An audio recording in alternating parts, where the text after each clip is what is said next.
And we should be live for the Steelers Depot live stream here on Monday, February 8th. Well, as always, Dave Bryan and I are here for the next hour, 7 to 8 p.m., answering any and all of your guys' Steelers questions. Be sure to ask them in the chat below. I already have several questions in. We can't wait to tackle. And if you want to be ensured that your question gets asked and answered, you can send Dave and I a super chat, and we'll get to that as soon as possible. As always, Dave Bryan is here with me. Dave, how you doing? Happy Monday. Happy first day of the off season. Yeah, Super Bowl 55 now in the rear view window with Tom Brady winning his seventh Super Bowl. And just off the top, I have the article up on the live stream right now, and maybe I shouldn't be this upset about it as I am, but Peter King's Hall of Fame vote, the inconsistencies, the actual voting themselves, just really horrific for a guy with such an important platform. I think he's abusing it in a lot of unfortunate ways. Dave, what do you Is think? that a question? Yeah, Is that a question? I guess it Oh, was more of a lead in to just your thoughts on on King saying that Faneca was not on his Hall of Fame ballot, voting for Peyton this year, not voting for Troy last year. I just can't make any sense of the direction he wants to go in.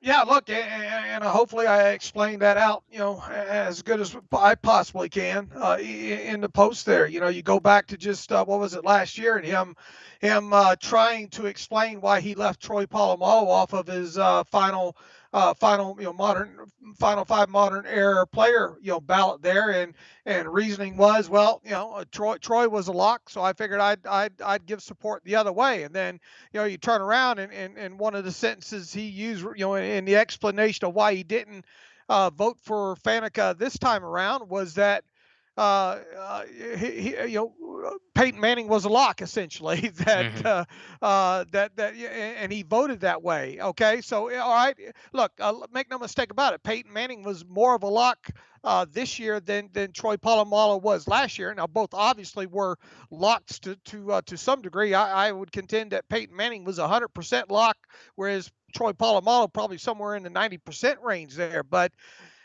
weird flex on his part. Is that how the kids say it these days? I, I I guess. Just it makes no sense whatsoever. Look, if you just want to come right out and say, uh, I didn't think Faneca was deserving, but try to give all this other hullabaloo Hmm. about Clay Matthews and John Lynch and how Alan Faneca was deserving as well, but in the same breath say, well, I had to vote, in so many words, I had to vote for Peyton Manning.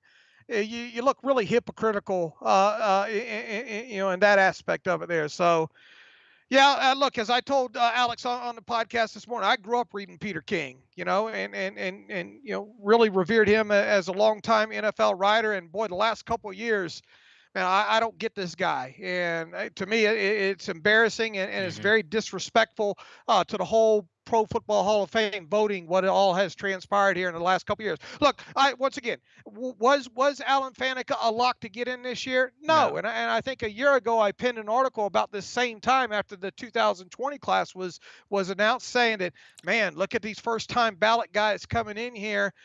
Three of those guys are probably going to be locks there. That leaves Faneca fighting for one or two spots there. Hopefully he doesn't get shafted that time there. So just absurd, really, is the best way to leave it. I agree. All right, let's jump into the questions here, starting with Jonathan Mason, who says, "What are your overall thoughts on the offensive staff now that all positions have been filled?" I think with Canada, it's not a surprise. We've talked about how that's trying to thread the needle between old and new. A guy who's been here only for 1 year, but at least is known to the Steelers, and there's some level of continuity there. I think getting Alfredo Roberts to be the tight ends coach was a smart move, a really veteran guy to replace one of the longest tenured coaches in James Daniel. Adrian Clem, we'll see. I don't want to speculate too much on how good of a coach he is. Obviously, he has been an accomplished coach in the college ranks at SMU and UCLA. Just the process of it seemed weird to me, but we're not privy to some of those inside baseball type things. And then the moves announced today: Mike Sullivan as the quarterbacks coach. I think Dave and I are both fine with that. Chris Morgan as assistant O line coach. I think is a solid hire. Really, nothing to gripe about there.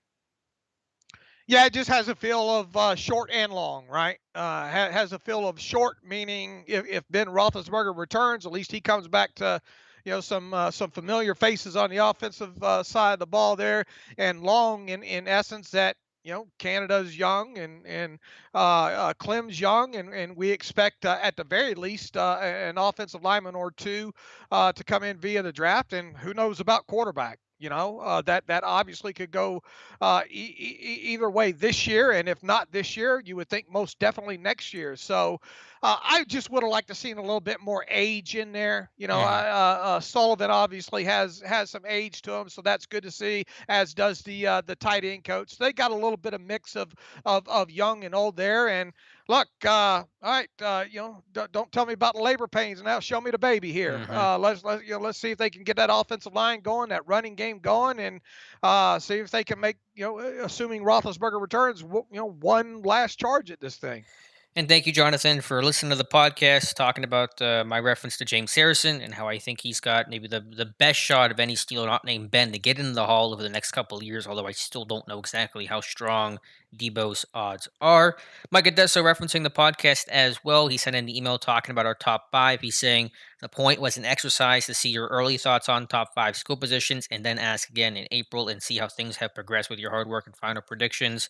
I understand it's early in the process. Yeah, that's fair, but I still don't even have a top five for the positions right now. I just don't even create a ranking because once you create a ranking, it's hard to change your mind. You feel like, oh, should I do this or am I biased? I just don't even want to start with any sort of just overall ranking from the national media's side of things. I'll just put mine together as I go throughout the process and come out with a ranking maybe by the end of the draft process.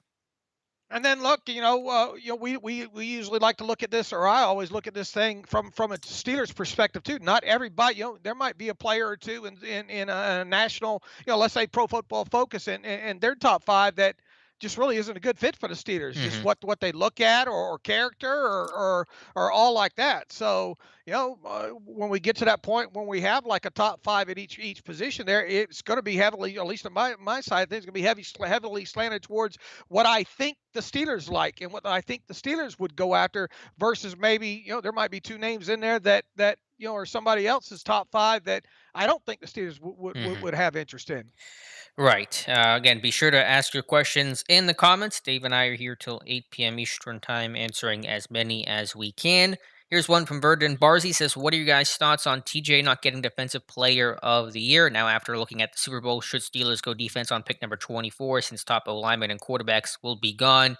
Verdon, if you listen to the podcast today, Dave and I talk about that a lot. I don't think either of us are surprised that Aaron Donald won the award. I know on Thursday in my mailbag, I said that Donald had a 60% chance of winning it. So I'm not shocked by it by any means, nor is it some sort of highway robbery or travesty or unbelievable selection that Aaron Donald was voted there. We knew it really was a toss up between Donald and TJ Watt. My vote obviously would have gone to TJ Watt. I think he deserved it. I think you lead the league in sacks. You're better in every single category statistically than Aaron Donald. You're deserving of winning the award. And I understand Donald gets double more and those things like that, but I'm not sure how much better Watt needed to be then to get the award over Aaron Donald, or do we just give it to Aaron Donald every single year, regardless of what numbers may say? Yeah, and my thoughts were I had a stronger thought that Watt would win the award up until right after the season ended, and you start seeing some of these, especially that NFL.com article and the voting that they did, and how Donald had edged out Watt at that point, and you look at the Pro Football Writers Association and what their results were and all like that. Yeah, from the end of the season on, you really started to get this sinking feeling that maybe T.J. Watt wasn't going to win it. Hmm. My vote would have went for T.J. Watt. I understand why those who voted the other way voted that way. Uh, it's unfortunate. So I think the bigger question is now moving forward from this is, and you hit on it, is what exactly does TJ Watt have? Is it got to be a 20 sack season? You Right. know, for that, and people say, well, look, Aaron Donald had more forced fumbles than TJ Watt. I know that is one thing that I pointed to a few times. I think maybe in podcasts or on Twitter throughout the season was, oh man, the only thing where TJ Watt's not living up to the previous season was the forced fumbles there. Hmm. But on the flip side, boy, they sure weren't calling holding this year on offensive linemen, especially on the edge there with the tackles there. So Yeah, what can you do at this point? You can write about it and complain about it, but it's not going to change the decision there. So you just kind of have to really wonder at this point, what does TJ Watt need to do to actually win the award, or Hmm. what doesn't Aaron Donald have Yeah. to do to not win it? Right. And Donald did have more forced fumbles, but only by two. It was 4-2. So it wasn't like Donald had 10 and there was some sort of massive gap between the two. But I hear you. I echo your thoughts, Dave. Pittman says Tar Heels running back Javonte Williams will electrify the Steelers offense, and linebacker Zaven Collins from Tulsa will be the man on the defense, period. A lot of buzz about Zaven Collins, some of the national media guys mocking Collins to Pittsburgh, and I think it's a fit. I think it makes sense. Is it the biggest need for what Pittsburgh needs right now? That I think is more debatable, but Collins himself seems to be a heck of a prospect who's kind of gotten comps to some sort of Lawrence Timmons, Dante Hightower kind of a guy. How did he? I mean, he's a Planet Theory guy. Hmm. He's one of those ones. Yeah. What?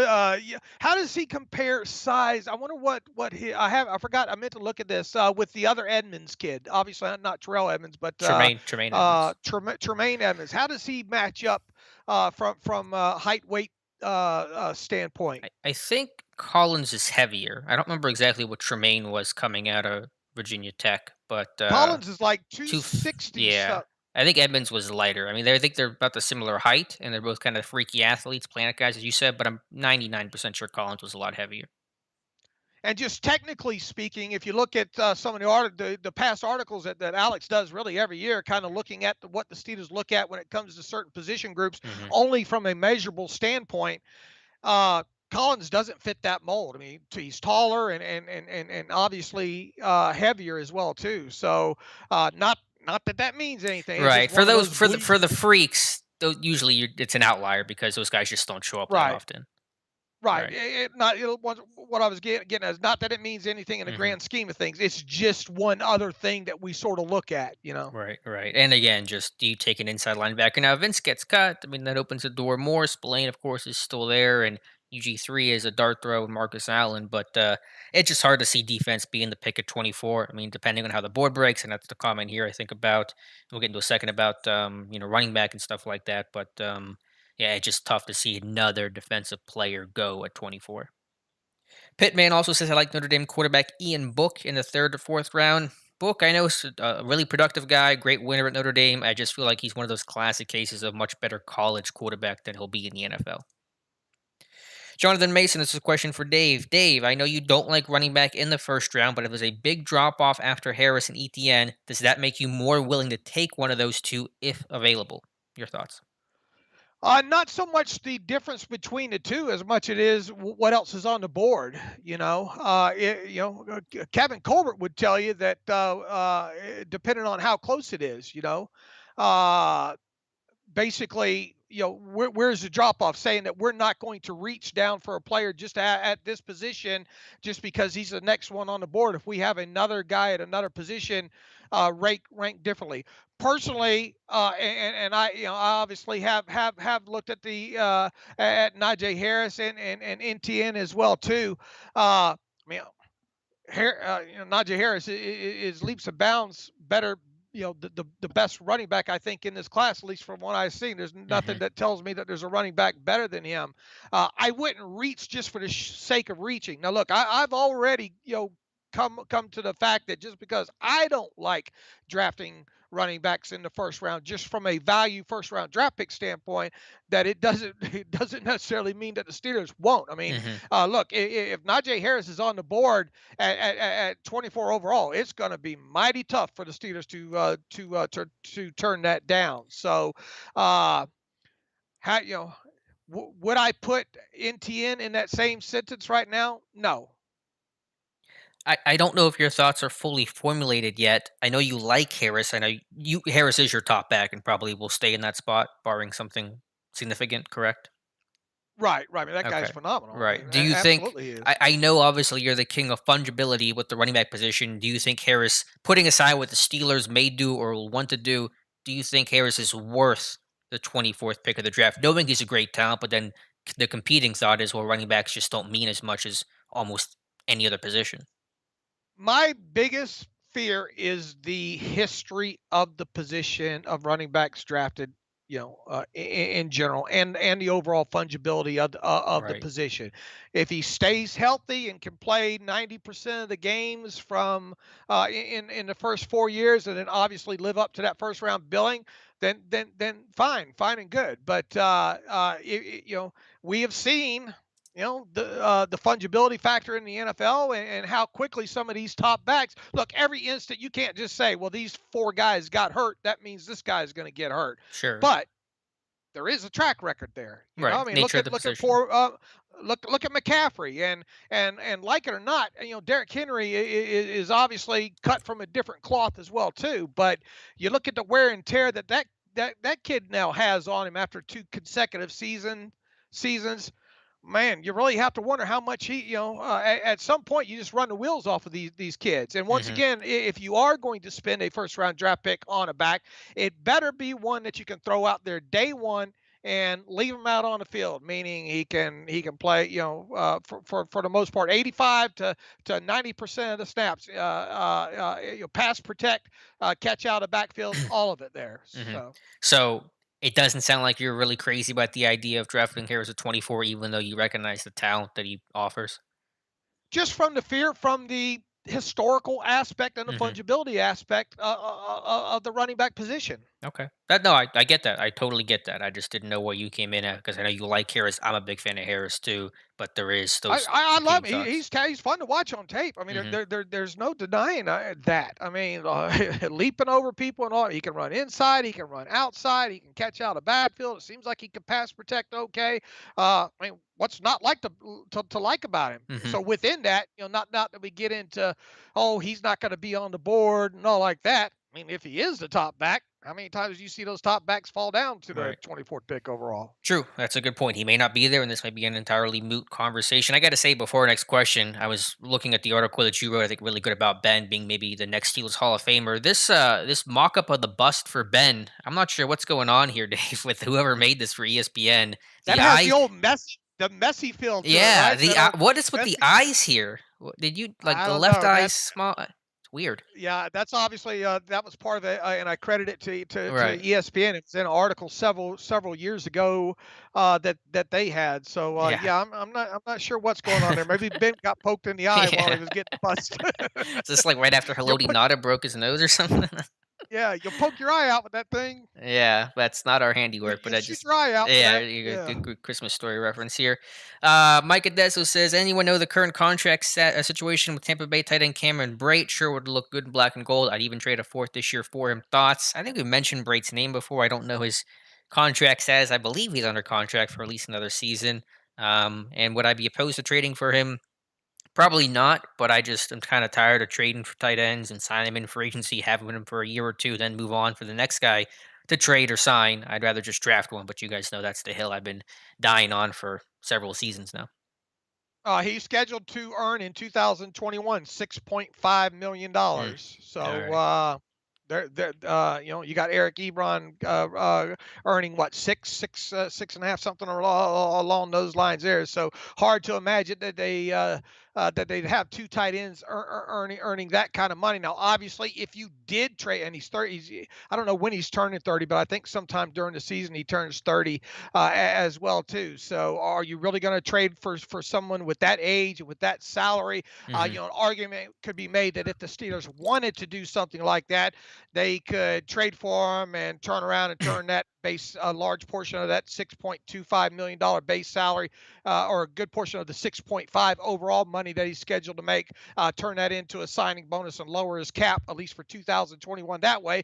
But with his age and all, you're going to turn around and have to cut him a year later and have that dead money associated with that. So look, talented guy. I just don't think the Steelers are going to have any interest in him. Now, if he's cut, that's a different story. If you could get him for a veteran minimum or something like that. But they didn't sign it. How long ago was it that they signed him to that contract? What was it, 2018 or Yeah, something? sounds I about right. think. But OJ Howard might be the better Buccaneer tight end because he's coming off that injury. He's still on his rookie deal, I think. So maybe that be an option. Steelers like their pedigree. I mean, it depends on the price, right? Right. I mean, I imagine he'll be pretty cheap coming off a torn Achilles, but I don't know And exactly where he comes in at. Kevin Colbert likes that pedigree, and he Hmm. likes it better when that pedigree is cheap. Yeah, yeah, there you go. All right, Jason Apricot has a super chat for $1.99. Thank you so much, Jason. I don't see any text associated with it, but I'll read a comment that he said a couple minutes before that. It says David T was a joy to have on, as most guests are. He absolutely was, Jason. The podcast is so addicting and a part of my commute to work. We're an addicting presence, Dave. Apparently, you and I. Oh, just like me, my personality and my habits, right? Yeah. I've got an addictive personality there, so it's very easy for me to get addicted to things at all as well. Look, it's still, I don't think it has fully sunk in yet, with Dave T. And every time Hmm. I start thinking about him and talking about him in long breaths here, I start tearing up a little bit here. Man, I will never forget that first time we had him on the podcast. Man, I didn't know what hit us. Yeah. Had to go back and listen to that thing two or three times, and you every time you interviewed Dave T, you thought you were ready for it. And you really weren't. I always joke that you give them one name and you get 10 back. Just an incredible gift of gab when it comes to really any players. Had a really good general, I mean, had a good overview sense really of what the Steelers needed and who the Steelers were talking to in any given year, and passed along a lot of great tips over the years Hmm. to us on the show as well too. So man, I wish there was some way he could get a little bit more notoriety somehow, some way. I couldn't help but think back. They just had that Al Davis 30 for 30 on ESPN. What was it, last Thursday or Hmm. Wednesday or whatnot there? And I kept remembering back to how Dave T used to handwrite scouting reports for Al Davis, Right. or in the early age. I think Dave T was something like 14 or 15 years old or something like that. So, one of those pioneers there when it comes to YouTube scouting, I guess, and it was way before YouTube, obviously. There, so yeah, Dave T, as long as I live, will always have a place in my heart, and I'll never forget him. Well said. Maybe we can find that first interview on the podcast with Dave T from several years ago and pull that back up as a fun memory for this draft season. Charlie Doyle says, "Do you hope to see Ben as the starting quarterback next year? If not, who?" I'm fine with Ben coming back. I'm not opposed to it. I know some people are ready to move on from Ben, but as I wrote this morning in an article for Steelers Depot, is I think the time is now to start planning and looking actively so for Ben's heir, not for 2021, but for 2022. And so that means evaluating guys like Trey Lance and Mac Jones and Kyle Trask. And if you deem any of those guys to be a potential franchise quarterback, I think you have to do everything reasonably within your power to go get that guy, whether that means potentially moving up or taking them if they're there at 24. And so my stance of build around Ben and for Ben, which is where I've been in the past, has now changed because we assume 2021 will be Ben's final year. So my stance has changed to the building's on fire. We don't have a plan post Ben. Let's go find that quarterback and hope we're right. Let me pose this to you. There's something I've been tossing around, Alex, that I think I'm going to write about. So everybody listening here, you get a kind of a little bit of a Ooh. heads up of maybe where my mind's at, and something that I'm working on right here. And it's going to be something titled along the lines of the $5 million question concerning Ben Roethlisberger, and in essence, just kind of an overview what's floating around in my head. And if you hear that, please ignore the rocks. Uh, Technically, if the Steelers and Roethlisberger were to part ways right now, Hmm. the Steelers would save what, $19 million in salary cap space, right? Hmm. Yep. Okay, now you got to factor in the roster displacement costs right there. So assuming the low spot on the 50 rule of 51 is the $660,000, that automatically takes your cap savings down to, let's say, 18.4 million. You with me? With you. Okay. Now, assuming they do one of these long, 4-year extensions with Ben, with voidable years. There's no new money involved. Everything that we've talked about on the podcast, and I've written on the site about Ben Roethlisberger, one of the options with him would wind up saving how much in cap space? Around 14.34, if memory serves me, right? Yep. All right. So what's the difference between 14.34 million and 18 point, what would it be, like 5, 6 million? Maybe about 4 million. Okay, let's call it 5 million. Okay, Okay. is it worth bringing Roethlisberger back for an extra savings, for an extra cost of $5 million.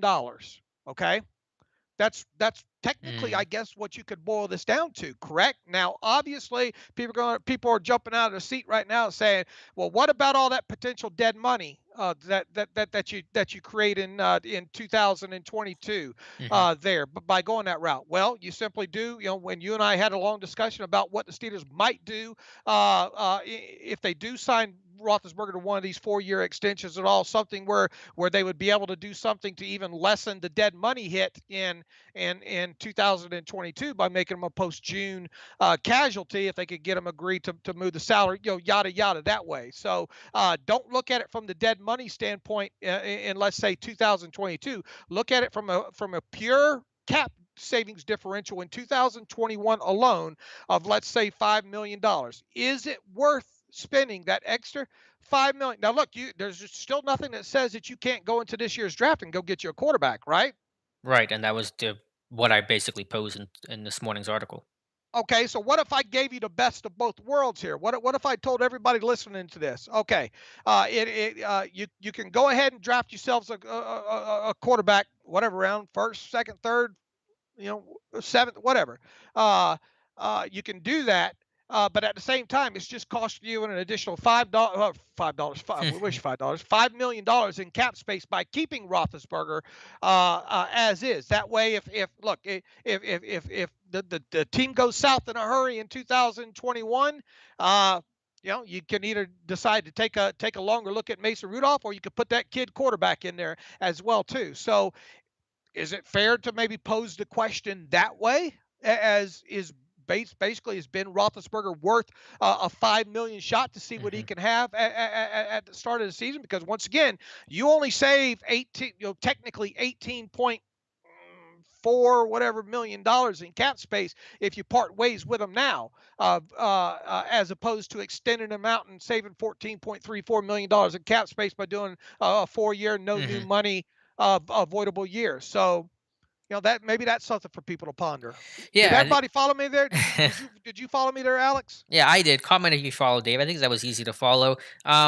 Yeah, I think that's an interesting and unique way to frame it. And I think obviously the answer to that is it is worth it. I think the case to make if you wanted to cut Ben or move on from Ben is a point that you've made several times on the podcast where you cut Ben if you think he's washed or the team, even with Ben, just really has no legitimate chance to make any sort of run at this thing. And to any degree, like I know I'm pretty down on their chances of actually winning a Super Bowl next season, but I still think they exist. But if you're in that camp where you just feel like there's really no feasible, plausible path to making this thing work with Ben, then you move on and just start taking as many bites at the apple as you can, finding his replacement. Unless you're in that camp, I think you roll with Ben for one more season. All right, but it makes sense that it's realistically it's a $5 million question, correct? You could assuming they do what we think that they're going to do with his contract here in the next 4 or 5 weeks. Right. No, I get your point entirely. Yes. Okay. All right. I I hope think. everybody followed along in there because that's and like I said, this is something I've been tossing around. I'll probably write about it here within the next 48 hours. So hopefully I explained that out properly. That essentially it's a $5 million chance Mhm. on Roethlisberger in 2021. And Ike Taylor would say no to that. He says Hmm. Ben should not return. We'll set the Steelers back if Ben comes back. Again, be sure to ask your questions in the comments below. Dave and I here for the next half hour. Probably do these live streams every other Monday for the foreseeable future. Maybe pick things back up more around free agency and and the draft. Carson Hoffman says, "Do you think the Steelers will draft a running back first round?" I think it's possible. I think they really like Najee Harris. So if it's not Harris, it probably won't be any of the other running backs. But if Harris is there at 24, I think it'll be a tough guy to pass on Pittsburgh. Of course, depends on how the rest of the board looks and how free agency went and things like that. But Najee Harris, I think, would be very high on the team's radar. Question here from Mark Ralston. Steelers seem to have more success at drafting wide receivers than DBs. Would signing Sutton and Hilton be wiser than Juju if they have necessary cap room? You guys have described. Yeah, I get that. And I think you want to bring back just one of Sutton or Hilton out of principle, out of that they're good players, they're versatile, they help Give yourself more versatility in your game planning and just handling all that offenses throw at you in this day and age. So I think out of that alone, you definitely want to bring one of Sutton or Hilton back. And then after that, if you have additional room for Juju, then I'm all for it. But I do think if you lose both guys, Sutton and Hilton, it really sets your defense back in some pretty significant ways. Yeah, I would agree there. Hopefully, they'll be able to get themselves in some position to at least maybe bring Sutton back, McDave. especially if they think they can make a run at this thing. hmm McDave Cleanord says, "Do you think the Steelers and Ben will reach an agreement this week, or do you think the Steelers will move on?" Yeah, Ben's supposed to be meeting with Tomlin or the front office in some capacity today, tomorrow, sometime after the Super Bowl was what the report was. I think what Art Rooney said. I don't know if an agreement will happen this week. There's still some time to hammer these things out. It is a lot of math and variables that have to be discussed and agreed upon, but I do think they will reach an agreement at some point before his March bonus is due. Oh, absolutely, they will. I mean, we're almost exactly what 5 weeks away. What is it? Wednesday, I think, marks the 5 week mark for the start of the new league year, and they'll have to get pen and paper. I suspect some the actual if it's decided that he will return and his contract will get restructured however they deem it necessary that usually it's Ben's birthday that all that stuff usually happens around, and I believe that's March the 3rd. So obviously any time from maybe the last week of February on through about March 3rd, 4th, or 5th, right around in there, if it's not announced sooner, publicly than that. I mean, we'll definitely find out when the NFLPA number moves. Yeah. That way if we're not told otherwise there. But I have a feeling we'll know within a couple of at latest a couple of days, by Roethlisberger's birthday. Pink King Colton W says TJ Watt, Professional Defensive Player of the Year snub. Steeler fan 1933 says hello, Alex, Dave, and Steelers Nation. Hello, Steeler fan. Tyler Moore says, say the salary cap comes in around 185. Do you think the Steelers would be able to sign a running back like Jamal Williams and or tight end like Gerald Everett? Also thoughts on if they would be good fits. I think the first thing you do, Tyler, in free agency, if the cap comes in 185, is sign as many of your own guys as possible, realistically. So whether that means Sutton, potentially Juju, maybe a Matt Filer, some lower level guys like Tyson Alualu and Zach Banner, and potentially Chris Wormley, guys like that, and then you kind of see where you're at cap wise after that. To those names, I think I would like Everett more than Williams, but since you have Ebron, I don't know if they would go after Everett, and Everett may cost more than what you can really handle. If they are to sign, and they very well could add another guy, to the position group rooms at both those positions. But if they do, man, it's going to be cheap, cheap, cheap. Alex and I have thrown around Jesse James quite a bit, and we would get in trouble for tampering because at this point, because Jesse James is obviously still under contract with the Detroit Lions. But should he get cut, man, he would be a prime candidate to. And I know a lot of people are wrinkling up their noses, but it's what the Steelers do, you know. Uh, and running back, you would think it'd be somebody on the cheap, something that. Here's generally what they do. Any outside additions that they usually do are normally names that still doesn't prevent them from hmm adding people at the same position via the draft there. So I'm not saying that they won't add a free agent running back or a free agent tight end here between now and the draft, but if they do, I would expect it to be cheap, cheap, cheap, cheap, cheap. Yep, I would as well. Right now, the names we've kind of focused and circled have been ex Steelers, whether that's BJ Finney or Jesse James or Kelvin Beachum. All feel like viable options to return, in part because the Steelers know who they are, and in part because they should be cheap on the open market. Eric Coakley says, I was surprised. Very little talks about Ben being comeback player of the year. I mean, my vote would have gone to Alex Smith. I know what Ben went through, but, Alex Smith went through 10x what Ben went through. And I know Ben obviously was the better quarterback, had the better season overall. The fact that Alex Smith at least played and played reasonably well and helped Washington, albeit in the NFC least, make the playoffs, I think makes it justifiable to give him the award. Yeah, I mean, I was more surprised that Ben got a vote, to be honest with you, hmm more than anything. Not saying that that it may have been not totally unexpected there, but man, you watch that 30 for third or it's what is it? Not E60.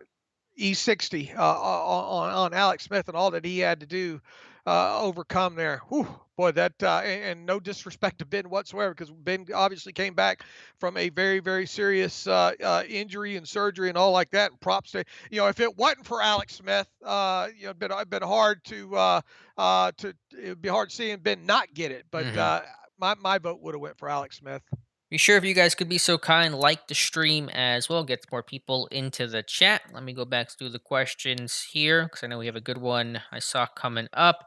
Pitman says, Alex or Dave, will you take Javonte Williams over Najee Harris? I would not. Would you, Dave? Not from where I'm at or what I've seen so far. No. Okay. Paul Brown says, any word on Joel Corey coming in soon for salary cap analysis? Any plans to have Joel Corey on the show? Yeah, we'll have him at some point here in the next couple of weeks here. Obviously the demand for him right now is pretty high anyway after the season, doing radio interviews and team look aheads and those kind of things. So we'll definitely effort him, and got a few other national guys kind of in mind to maybe have on the podcast Hmm. as well too. Pittsburgh plays, do you think that Kyle Trask will be realistically picked by the Steelers? Do you think it's a good pick? I'm working right now on a profile of Kyle Trask. I just watched my first game of his today. I think he could be in play. Again, if the Steelers deem him as a franchise guy, I think you have to go after him. Do I think it'd be a good pick? It's still too early for me to say, but I can see the allure of Trask, 6'5", 240, big, strong, successful in the SEC. I could see that at a baseline level being very attractive to the Pittsburgh Steelers. Yeah, I could as well too. Look, as we talk about these what are deemed kind of the top five, globally, I guess, if you will. Uh, a lot of them have a lot of good tape there. Now, obviously, not all those guys are going to pan out, as history tells us as well too. So, my hope is if they, is and Alex kind of hit on this when he wrote about this morning here, is that it's time to get back in the process of evaluating that Hmm. position hard and heavy. If you decide to go that way, and obviously if not, then you have a year with the current staff. And look, make no mistake, you got a new staff here overall as well too. For the most part, you want to see how Canada and all these guys go through that same Hmm. process here. I don't do it just. I'm not taking the fifth quarterback, if just for the sake that he's the fifth one, and I better grab one. Right. It better be one that I like, meaning the Steelers in the eye portion of it there. I mean, if they do that and it doesn't have the look or smell to it as well, we just grabbed the last one, then have at it. Personally, I'm still not to the point where I think they'll do that, but just once again, just because I don't think they will do it, in the first or second round, doesn't mean they can't or won't. Right. Exactly. Yeah. It could be a situation where their number two or number three quarterback is still there. Let's just say that they happen to really like Kyle Trask and he's the number two quarterback on their board or has a grade that's a 9.0 and they think he's a franchise guy and he's there at 24, then you take him and you live with the hopefully you get it right. You live with the consequences if you don't. But if that's your guy, then that's your guy. Dominant Persona says unpopular opinion. AD was way more dominant. Says three technique front seven not as talented as Pitts. That's fair. And again, I'm not going to yell at anybody who votes for Aaron Donald. I totally understand that, but I don't think anyone should yell at the 20 voters who picked TJ Watt because obviously he has an extremely strong case to win the award as well. Well Mike put. Mike Adesso, Dave, when are you doing your first mock? Alex, any upcoming live mock draft streams coming up? Last one was fun. I'm not sure when the next one for me will be. Dave, when is your first mock going to come out? I mean, it's obviously coming up sometime soon. Mm-hmm. Usually around. I think sometimes I try to put them out before I go out of town in February, or sometimes it's like the week I get back. So it depends on how much tape I can watch now that the season's over here in the next week or two. But it is forthcoming, and as usual, the early ones. I know less about players than I do, obviously, than the later ones. I might surprise a person or two here in the first couple rounds of my first mock of 2021. We'll Can see. can you give us any inkling of where your head might be for number 24, or are you still totally undecided? I'm totally undecided. Okay. All right, fair enough. Paul Brown says, given what we saw last night and where we are with O line, any chance the Steelers don't take offensive linemen in the first round? Is there a huge disparity in the talent between Leatherwood, Cosme, Vera Tucker, and Jenkins? No, I think they're all kind of clumped together, and I have a report coming up tomorrow on Notre Dame left tackle Liam Eichenberg, who I'm a big fan of. I really like Eichenberg. I think even more than Alex Leatherwood, to be honest with you, Dave. Mm. So I think that they're all kind of clumped together in that tier two. The problem is, generally speaking, even the tackles that don't go early, they're going to go either late, in the first round or early in the second round. You kind of get that run on tackles again because all those bad teams, most of them have bad offensive lines, and so now maybe they got their quarterback at 2 or 3, and now they're going to circle back top of the second and get that offensive lineman. And so I don't think any of those guys, maybe one of those guys, but most of those guys are not going to be there at 55 for the Steelers. I mean, I think get back to the root of his question there, Alex. Is it unthinkable that the Steelers wouldn't draft Hmm. an offensive lineman in the first round? I mean, I think it's totally plausible that Sure. they could go a different direction. And if they did, other than let's say tackle, I would think it would be for a running back or a quarterback. Really, would is how I kind of envision. Because look, I don't think anybody at this point, even though it's still way early in the process and a lot can happen. The I'll tell you this: I have Pitts ranked number one as at tight end, but Hmm. that's receiving tight end as well too, because he's not much of a blocker there. But I don't think really you can find anybody that really thinks maybe Pitts out of Florida will be on the board. At 24. So to me, is Fryermuth, worthy of the 24 Mm. overall? Yeah, I don't think so. Personally, from where I sit so far, what I've seen, I don't think so there. So, uh, odds tell you that they're probably going to go offensive side of the ball here. So if it's not tackle, then yeah, you would think it might be running back or quarterback. Hmm.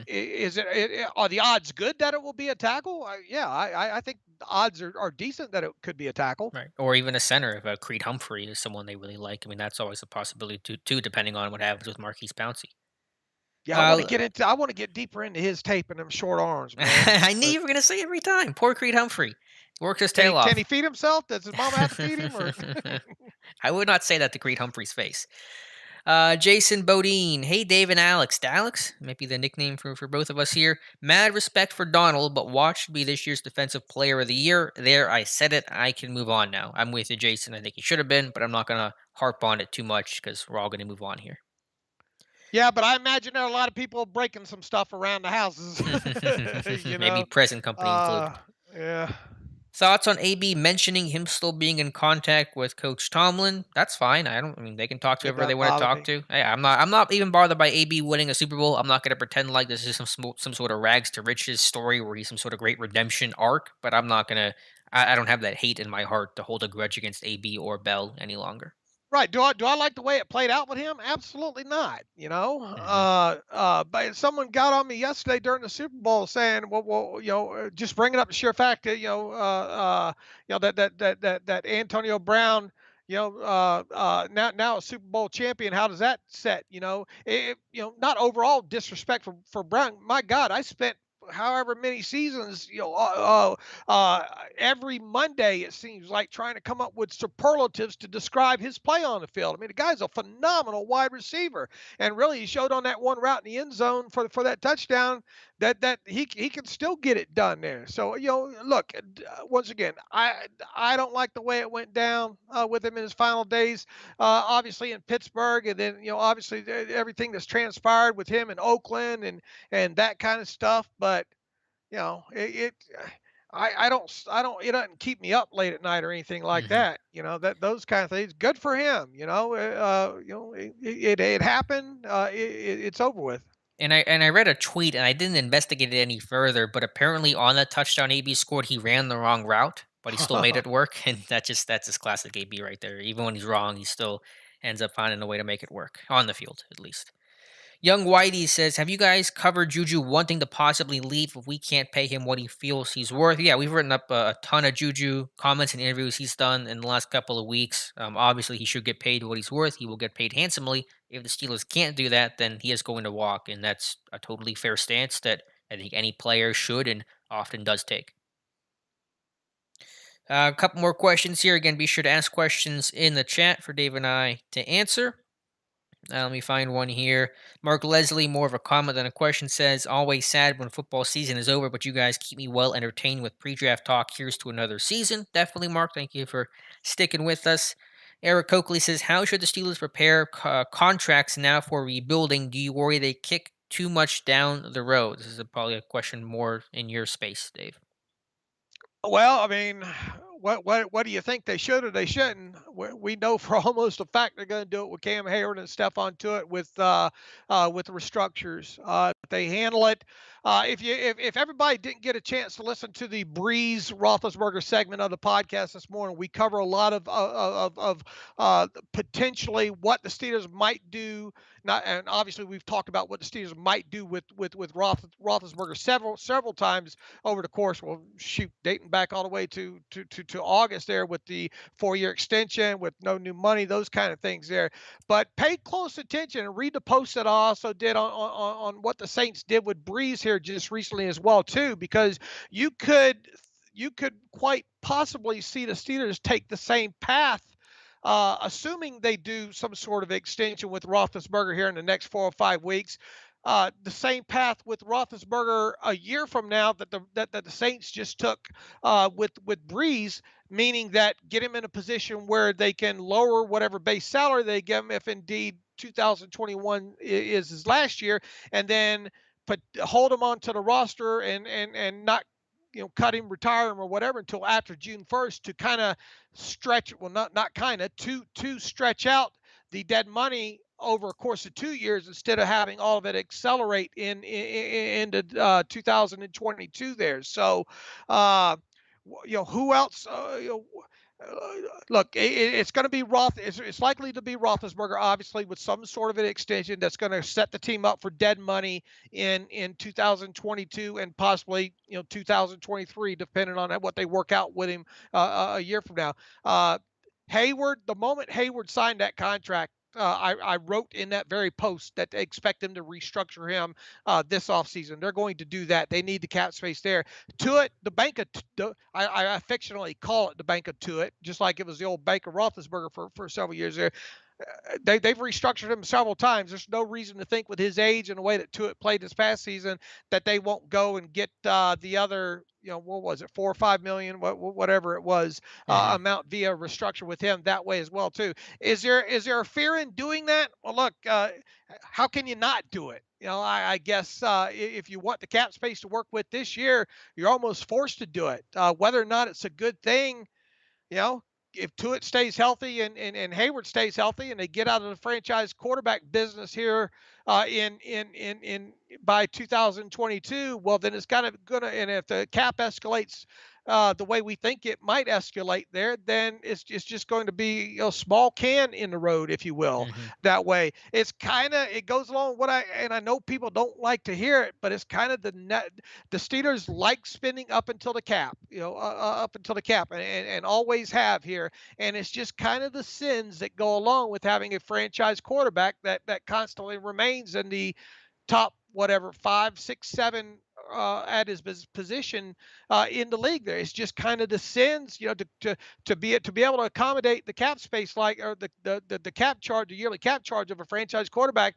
You got to do some maneuvering around there, especially when the Steelers have such a high rate of re-signing a lot of their top draft picks over the years and getting them signed to second Hmm. deals and third deals sometimes. Yeah, I don't think the philosophy would change a whole lot, even in a rebuild mode. Now, what could change it is if Omar Khan leaves at some point, if Kevin Colbert, whenever he retires, which will be much sooner than later. I mean, that just having new personnel could change the philosophy of how they do contracts, and so that will probably be the biggest driver to any sort of potential shift, more so than the mode they're in, whether they want to win a Super Bowl or whether or not they're rebuilding or retooling, whatever word you want to use to describe the situation. We're going to get a good idea whether or not this team's ready to shift philosophies either in during the next few weeks, if should they decide to extend a guy like say Steven Nelson or Hmm. David DeCastro, but really bigger picture here. What they're obviously going to sign TJ Watt to 30 million or roughly thereabouts per year contract by the time the 2021 season gets underway.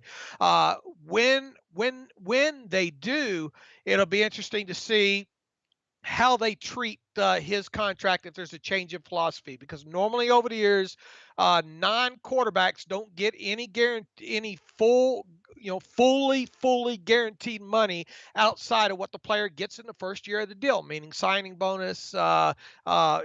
Really, signing bonus is usually the only fully guaranteed amount, but for all practical purposes, the first year base salary is, and roster bonus is as well too. Now they usually build in the roster bonuses into these contracts, but maybe to save a little additional cap space before the start of the season, would the Steelers consider maybe fully guarantee, in lieu of the first year cash flow for Watt, which probably going to be around, I don't know, 45, $50 million in total take home between signing bonus and everything in 2021. In lieu of that, will they maybe decrease his year one cash flow in lieu of giving him fully guaranteeing maybe his second or third year? That Hmm. will be a huge shift in Steelers philosophy when it comes to contracts for non-quarterbacks. So that's definitely a line I have in the sand, and we'll be looking forward to uh, whenever they get the deal done with Watt,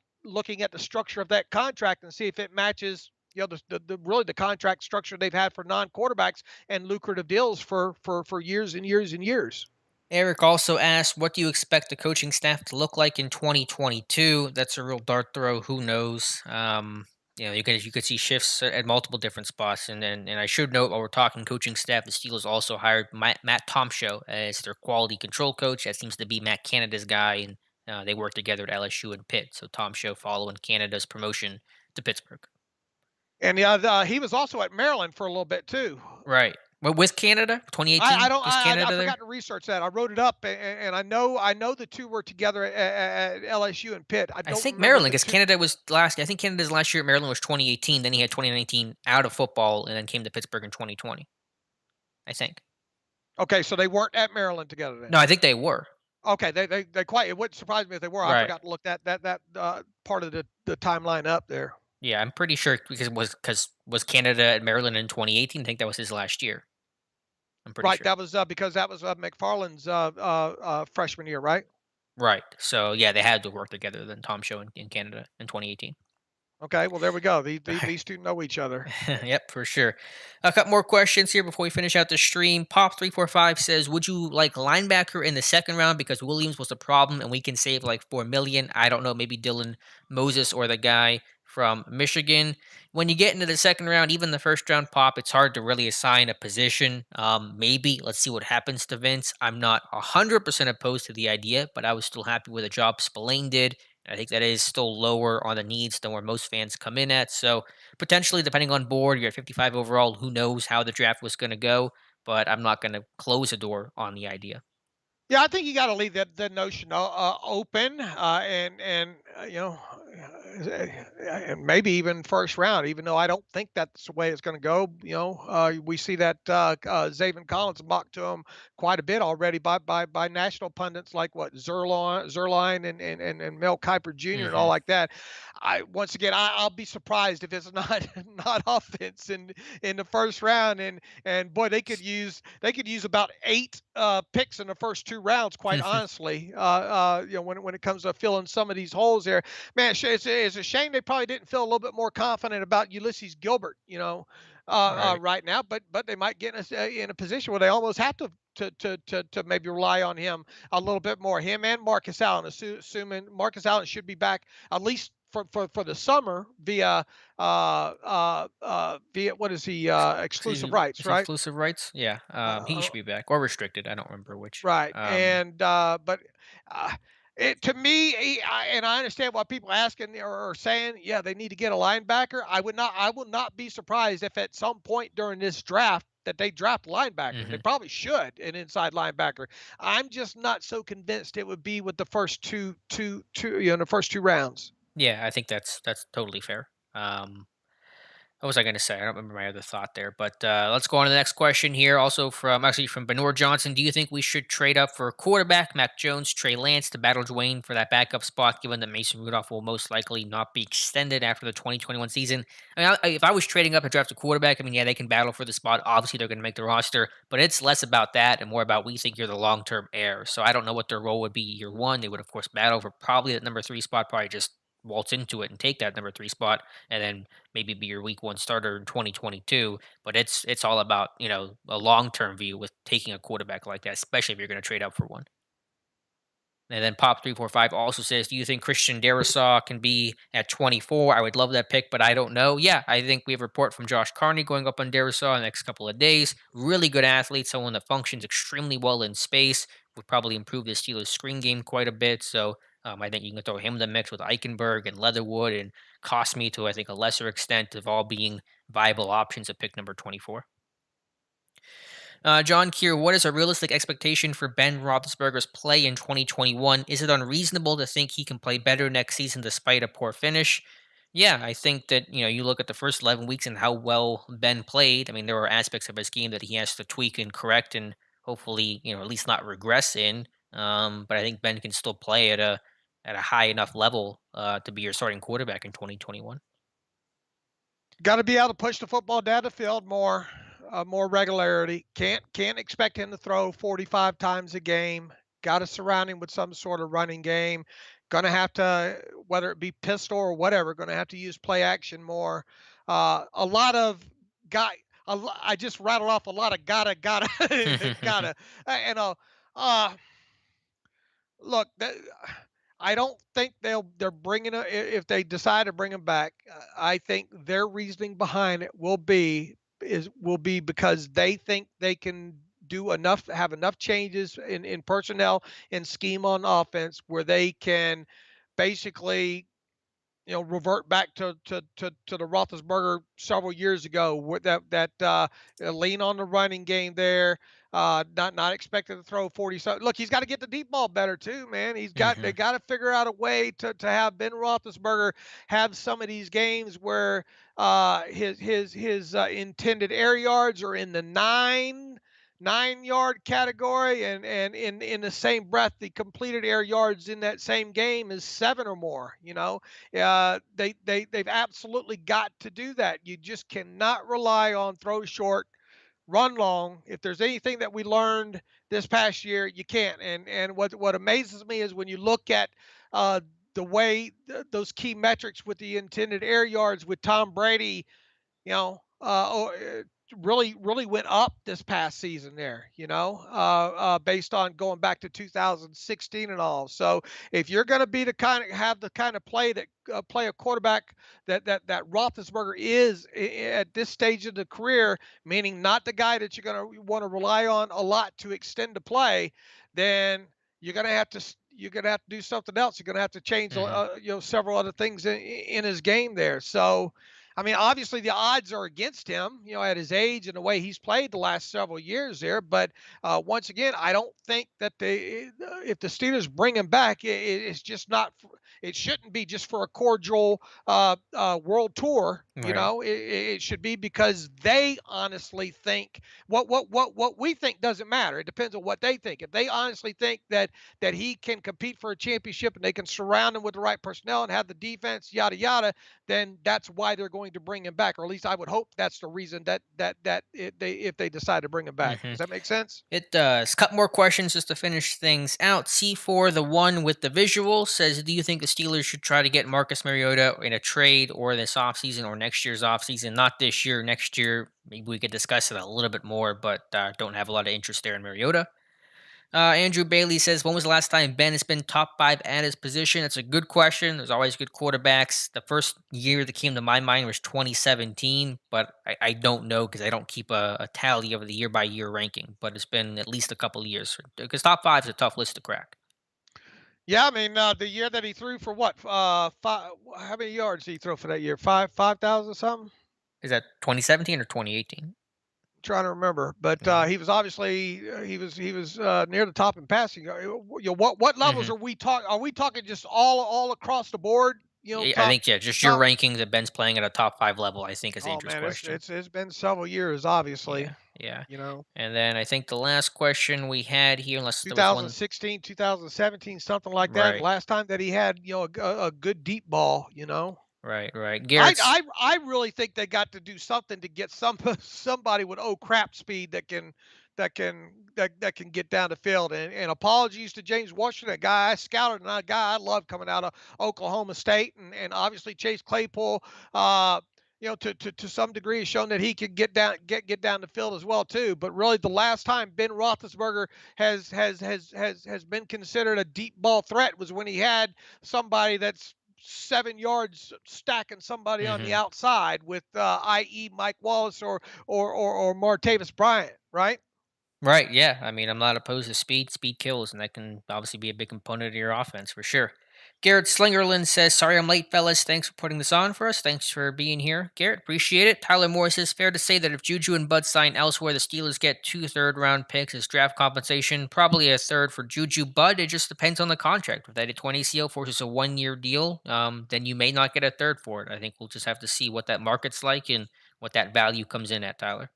And will Bud Dupree sign before Right. the during the prime of free agency, before the cutoff of when there's a certain date? It's usually, what is it, May something or another, I Think think. June, early Uh, June. I'm trying to remember. I can't, for the top of my head, remember when the date is, but there's a cutoff date where signings after a certain date no longer count Right. in the compensatory formula. And now with them making the changes where you can't sign and then cut a guy, to impact the compensatory formula, those kind of things.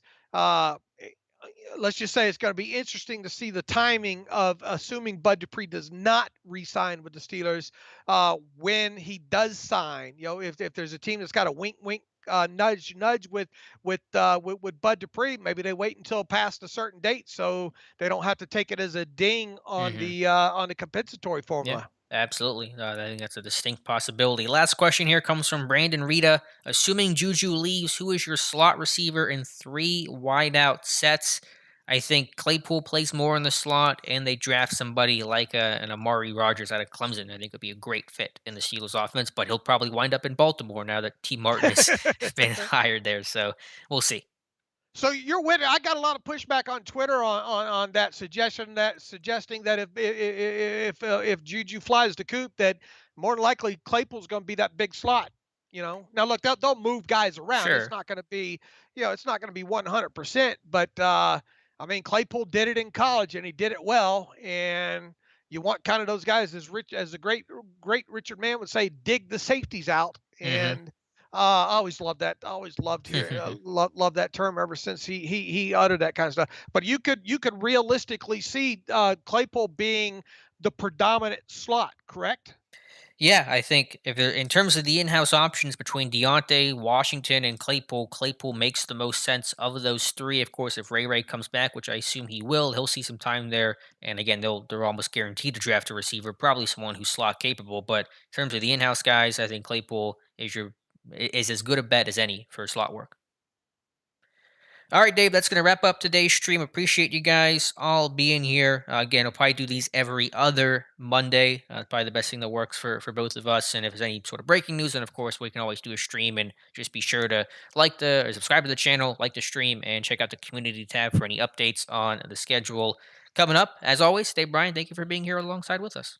All right. Thank you for having me, and thank you for everybody who tuned in, and thank you for putting up with me.